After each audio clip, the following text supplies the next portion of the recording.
So this particular project is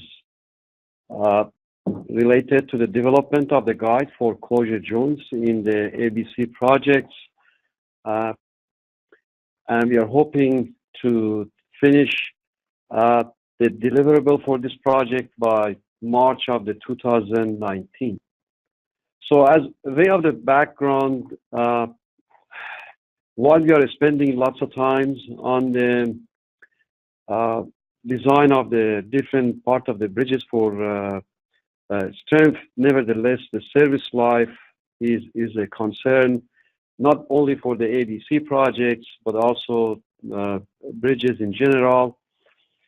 And that was the main reason why SHARP 2 R19A project was funded back in the 2007 to develop a guidelines for design of the bridges for service life.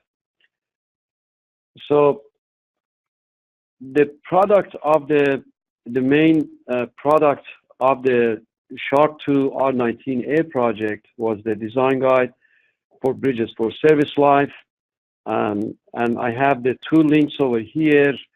Not sure if the reports are free now. I believe the guide itself is for purchase, I believe, but nevertheless, the final report associated with that is available on the website as listed in this slide. The philosophy that we used to in developing a design guide was really to provide all the information that the designer needed and provide a framework so that systematically one with just a couple of years of experience in bridge design would be able to design a bridge for service life after the meeting also the strength requirements. So the framework, in a very simple term, it's a very comprehensive document. This SHARP 2 R19A deliverable, it provides, after identifying all the factors that can cause the reduction in service life of a given element of the bridge, and making the designer to be aware of them, then the designer is provided with different options to how to mitigate those factors that can reduce the service life of that particular element of the bridge. And usually there is more than one option to mitigate the factor that reduce the service life of the bridges. And at that point, one can rely on a judgment or rely on the life cycle cost analysis, trying to see which option is better. Now, I should also mention that as we speak, there is also a project, NCHRP project, that is using the framework and the foundation that was laid in the SHARP 2 R19A project as a foundation, and is developing an AASHTO guide, a specification for design of the bridges for service life. And they have also added additional information and steps and the improvement to what we had in the project deliverable for SHARP 2 R19A. So I wanted to show this just the framework. So the framework that we have in the SHARP 2 R19A project is really, imagine it's a framework that you have to populate it, depending on what element of the bridge that you are looking at. For example, I'm showing you here, if one may be interested trying to see that, okay, in what ways the bridge deck can be deteriorate and its service life can reduce.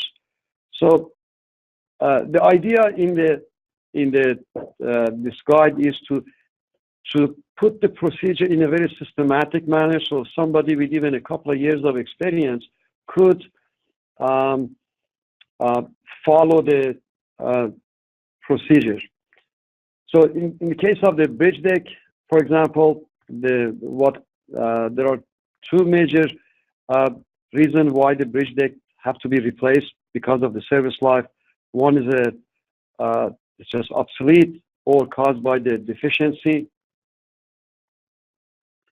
And the factors due to the deficiency that we are interested could be load induced, could be natural or man-made hazard, or due to the production. And for example, in the case of the factors that are related to the loads that can reduce the service life of the bridge deck, one can identify, for example, a traffic load. Now, the load could be due to the restraint. I don't have it here in the chart, but it could be traffic-induced loads. It could be a restraint. And let's look at the restraint now. Loads. Due to traffic loads, the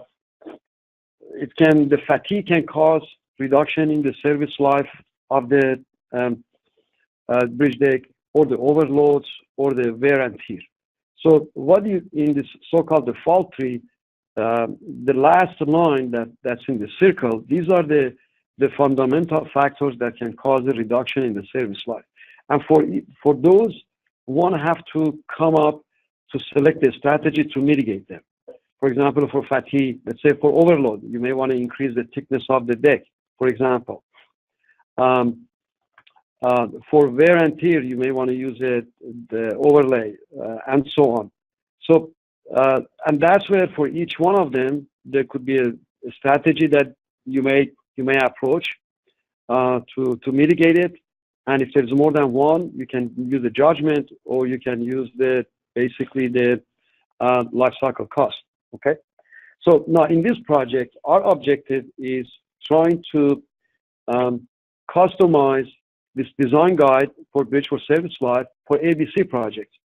So we decided to start with the closure joints. So this is going to be ongoing activity, and we selected the closure joints to be one chapter of this guide for service life design of the ABC project, because the closure joints is what most designers ask the questions. So we are only concentrating in this chapter of the guide for ABC, service life design of the ABC project, only on the longitudinal closure joints or the transfers. So these are some examples that you see. The upper left, I mean, if a bridge project that is the longitudinal closure joints, lower right, you will see, for example, another system, and then upper right, you see it transfers type of joints. So I should also say that the information that we are putting in this guide is coming from at least 3 different projects. One project that was developing a new joints, another project looking at the serviceability, service life of the precast deck system by David Garber, and another one with the NDT of the project that Dr. Mehrabi presented. So we are kind of combining all the information that we have into one document, so to provide a very comprehensive information for the designer. So we have identified all the different type of closure joints that's out there. So we are providing the advantages, disadvantages of them. For example, in the case of the closure joints, I mean longitudinal, you can have a straight bars, headed bars. You can use a UHPC, full hook, new details that we have developed. And for each one of them, we are summarizing the advantages and disadvantages. So we are using the framework that was in the Sharp 2 R19A project. We are populating them with the information that is needed for a designer to address the service life design of the closure, longitudinal closure joints or the transfers. So, and here is basically the closure joints, the restraints are one of the main things. So we have developed, for example, a different type of the joints that you can have. We have provided where they have been used, what kind of performance history they have, sample project design, and we have also, in some cases, we have also provided, let's say, for example, a hooked bar. We have also provided information for someone that you can contact and get more information. So these are just an example of the kind of information that's in the guide related to closure joints. Straight bar details, for example, what kind of challenges people have seen in the field, what kind of performance history it has, project example, what kind of design information it's out there for you to consider, some photos, and so on. Header bar detail, the same thing. For UHPC, the same thing, and so on. So the idea is that we have collected very specific information for closure joints, and we are populating that framework that's given in Sharp to R19A to put everything into a context. For example, let's say I'm just giving one of those circles in the fault tree, that surface condition. The surface condition in the closure joint can cause reduction in the service life. Okay, so what are the best? How can you mitigate that? Well, you have to have a very good bonding between the, let's say, in the case of the UHPC and a cast-in-place concrete, very good bonding. So the best practices are make sure that you wet the surface of the edges of the concrete that is already casted for 24 hours, wet it. Make sure you have exposed aggregate. There are 3 ways to do that: chemical compound applied to formwork, sandblasting, hydroblasting, and so on. So the idea is to provide complete set of information that's out there related to the closure joints, what we know up to date, and then put that in the framework. So the framework that we're going to be using is going to be the same for every bridge element, every detail that we see in the ABC project.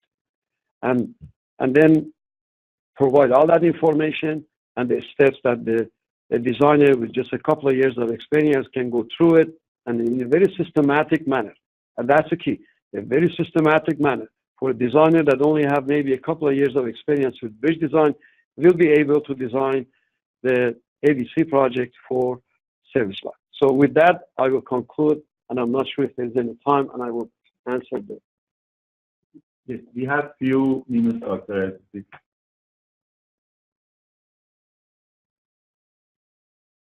Similar, we have a couple of questions. Within my time, I'll try to do my best to answer them. One question came, Dr. Azizinamini asked for, do you expect different specifications for various environmental exposures? Environmental, of course, environmental factor is, let me answer it this way. For example, I'm going to go back to the one of the fault chart. So I didn't show the fault tree completely. For example, here, if you notice, for example, in the case of the bridge deck, we said that the factor that can cause the reduction in the service life could be due to load induced or natural or man-made hazard. Okay, man-made hazard, the chemicals falls in that category. So we will have some information in there. For example, let's say if you have an environmental condition that you feel like, for example, there's a chemical company, so there's a carbon-induced corrosion, for example, could be an issue. So in the closure joints, probably in that case, some of the solutions should be probably, you should be using probably UHPC in order to mitigate that factor. So yes, there will be a portion of this fault tree specific for closure joints for the man-made or natural hazards. Thank you very much. We have